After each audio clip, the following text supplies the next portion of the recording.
Alex Yeah. Jones, personally, I'm on the fence about. I don't know if he's a shill or not. I don't know if he's controlled opposition. I think him and David Icke both might be controlled opposition, but I haven't looked enough into it to figure out whether they are or they're not. But there still is a lot of truth to what both of those guys talk about.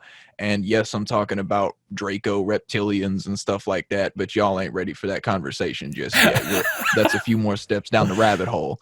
We'll keep it a little Let's more keep on realistic for now. going. Let's keep on going. He said, "Screw it, dive." Well, that requires a lot of context because first I would Right. have to scientifically explain how it's even possible for those things to exist. Um, Go but for it. We got yeah, time. it's. I mean, okay, if you want to talk about interdimensional beings, let's give perspective. We're third dimensional beings and we see two dimensions. We get the illusion of a third dimension because of singular light source and shadows. Now let's take it down a step. Let's say you're a second dimensional being and you see in one dimension. That means there's no height or width. You just see a line across. This is your vision, just a horizontal line. Okay. Now a second dimensional object comes into your field of vision. Let's say it's a circle. What is this going to look like in your field of vision?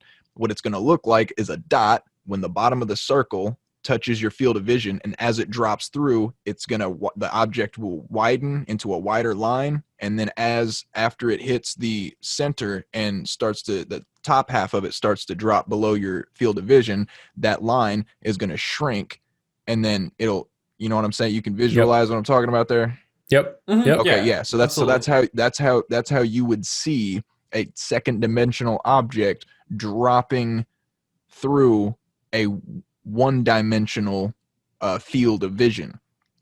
So all you got to do is take that and just apply it to higher dimensions. So literally a fourth, fifth, sixth, any higher dimensional being perfectly has the capability of stepping into your field of view, at least partially, right here in my bedroom, and then just stepping out of my field of view. And I can't see those higher dimensions because I exist on a lower dimensional plane. But those higher dimensional beings have the ability of witnessing and seeing all of the dimensions below it. Right. So it can see me, but I can't see it. That's exactly how you explain that. It's really easy. Um, it's totally possible. And in fact, I think it's probable.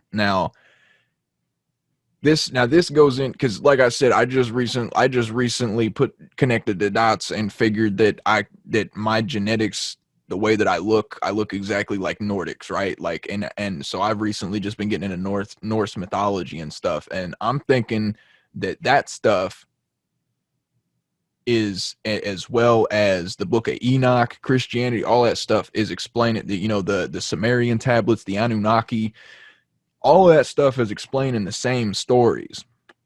The Luciferian rebellion, he was literally a red dragon. He was a Draco reptilian, and I'm thinking it might have been one third of the Atlanteans that were Right. created, that were the angels. They were the light beings, the light workers that had rebelled with Lucifer, and Odin and Loki and Thor. They were, you got Asgard, and then you got their nine rings of hell or whatever that exist.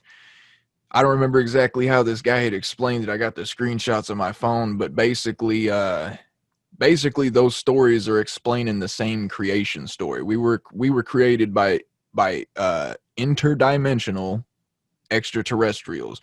Now with Norse mythology, you've also got a lot of astrology, and you've got a star cluster with seven stars in it that are known as the Seven Sisters, and they've and the Seven Sisters, that star cluster called the Pleiades, is actually referenced in almost all ancient mythology, including Native Americans. Um, the Pleiadians, are referenced pretty much everywhere. Now those are the positive beings. Now there were factions that broke off, like the tall whites, the Nordics.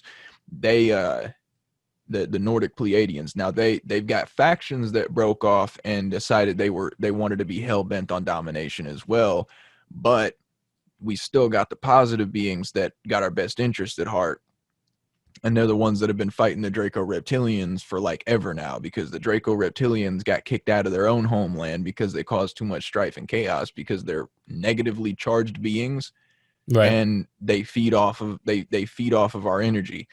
That's why they want to keep us in fear. That's why they want to keep us scared. They want to keep us paranoid and hateful and spiteful, because those are all emotions that are connected to lower vibrational frequencies. They're connected to the third dimension to keep us trapped in this third dimensional matrix that they've built.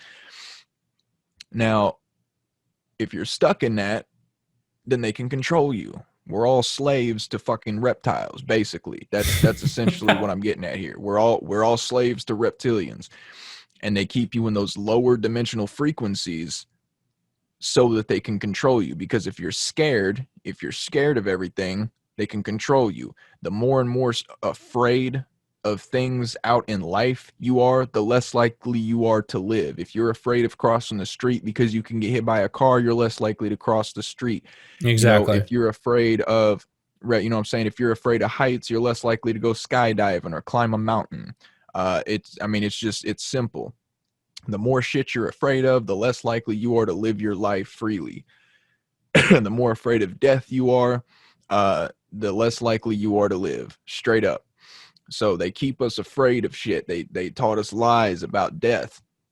Death is not the end of consciousness. Essentially, it's just the death of your memories. It just wipes the slate clean. But even that's arguable. There are people who have claimed to remember their past lives and shit.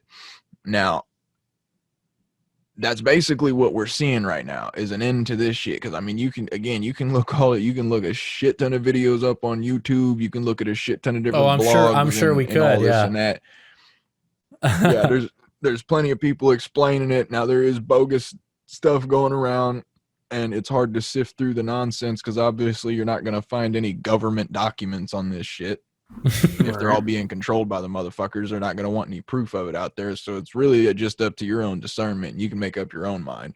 Personally, the way that I do it is I listen to a bunch of different stories from as many different sources as I possibly can, and I stick to the consistencies. Because if people are coming up with bullshit on their own, then the story is going to change. So the consistencies in these stories are what's most likely to be the truth. Essentially, we've got reptiles underneath the earth, and they agree to remain under the earth as long as we keep feeding them. And they prefer Isaac, are you getting this shit? Are you getting this shit? I'm hearing it. Look up ancient carvings and sculptures of reptilian humanoids, dude. Explain that shit. Explain that shit logically to me. And I might admit that I might have jumped the gun on this, but nobody so far has been able to explain that shit. Wait, so what is it? What is it? Reptile sculpture type things that look kind of humanoid. Yeah, and there's lots of paintings and stuff that show them eating people and shit too. And that's from like way back in the day. I'm talking ancient times. So you're saying that they're living under the world? Yeah, beneath the Earth's surface, supposedly. Right. That's where you get your old wives' tales of, crocodiles in the sewers that'll snatch your kids up and shit. I would chalk this up to being just ancient people were weird. They made weird stuff. They believed in weird gods. They believed in stuff like that. But you're free to have that opinion. Personally, I call baloney. I call baloney because the Greeks, the Egyptians, and the Sumerians, all of these like first civilizations all had essentially the same creation stories. Again, consistencies. They just had different names for the gods or whatever. In my opinion, the gods that, they from heaven to earth came is found in pretty much all of their creation stories, and those from heaven to earth came, as far as I'm concerned, were the fucking aliens. Yeah, supposedly there was an ancient fucking like an ancient war, the war in the heavens, the battle in the heavens in the beginning that even Christianity talks about. This is the battle between the Pleiadians and the Reptilians, because Earth is a free will sector, and the Reptilians ended up winning that battle, and then they just fucking enslaved everybody.